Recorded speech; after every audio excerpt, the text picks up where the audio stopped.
Washington Journal continues. Congressman Bruce Westerman joins us now. He's a Republican from Arkansas, a member of the House Natural Resources Committee, which moved legislation yesterday aimed at addressing Puerto Rico's debt crisis. And Congressman, you were a yes vote in that.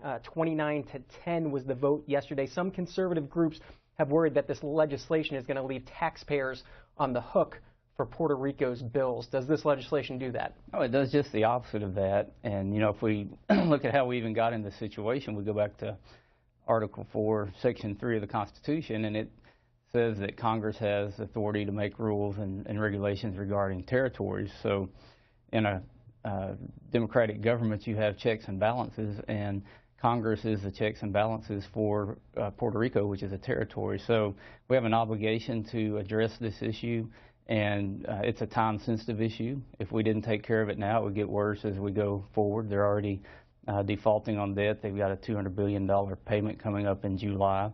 So we need to get a control board in place to go down and assess the situation, to come up with recommendations. And there's nothing in the bill that says we'll pay any federal tax dollars to bail out Puerto Rico.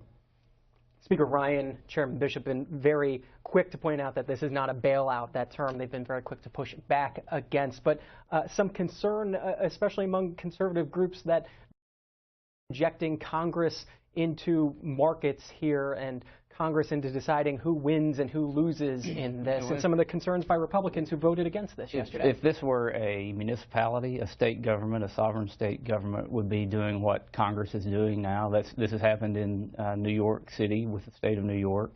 It's happened other places. But Puerto Rico is not a state. It's a territory, and according to Article 4 of the Constitution, it's Congress's responsibility to step in and have checks and balances over the government of Puerto Rico, which has not been able to manage its debt.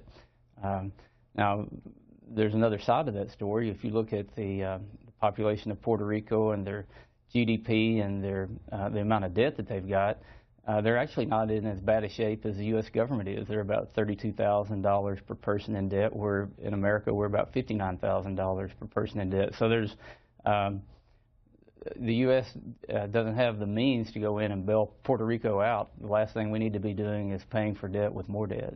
Add those numbers up, it comes to over $70 billion in debt for Puerto Rico that we're talking about. And another $45 billion of unfunded pension liabilities, so it's closer to $116 billion. Want to invite our viewers to join in.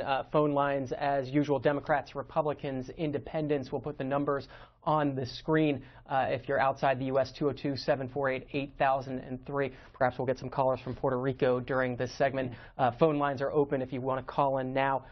Timing on this bill is key. July 1st, Puerto Rico faces a deadline to repay some $2 billion in debt.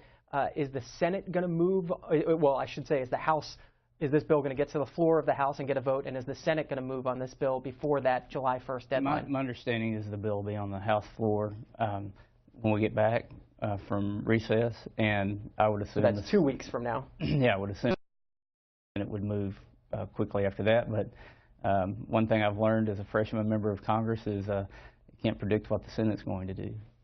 Well, let's talk about the